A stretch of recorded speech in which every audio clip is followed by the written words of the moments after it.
noticed how people are treating the release of the iPhone like it's the second coming?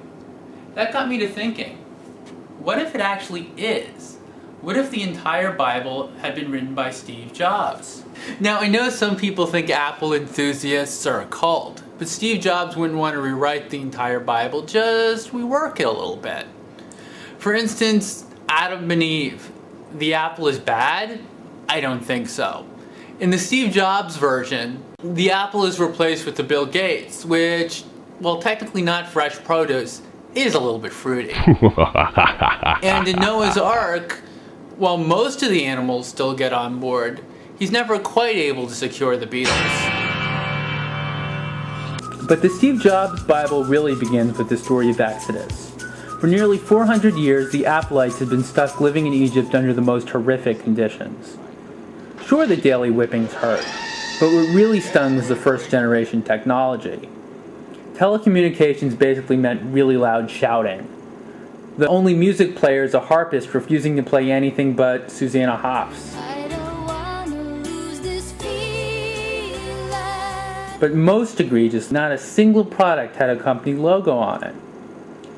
Young Steve Jobs couldn't bear to live in a world without corporate branding.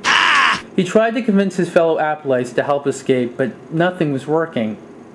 He promised them PCs with mice, but that just sounded like another plague. There was a pitch for something called Next Step Intel, but after a long day of schlepping on pyramids, an elevator would have been more enticing. Then, almost as an afterthought, something called an iPhone was brought up, and instantly a crowd encircled him. "What's an iPhone?" the Greek chorus inquired in a hushed tone. The iPhone is a revolutionary, multi-touch, user interface device. It's a phone. It's an iPod. It's an internet browser. It's the promised land. The Appleites didn't know what any of this meant, but it sure seemed exciting. "Will we be able to afford this iPhone on slave wages?" they asked. Sure," Steve replied, careful not to look anyone in the eye. With his people now behind him, the only thing left to do was to convince the Pharaoh. Unfortunately, the Pharaoh was this guy, who hated the Appleites and swore he'd never let even a single iPhone ever work properly.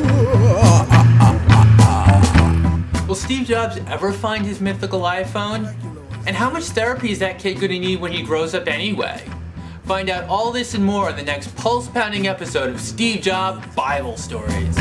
I got a monster in my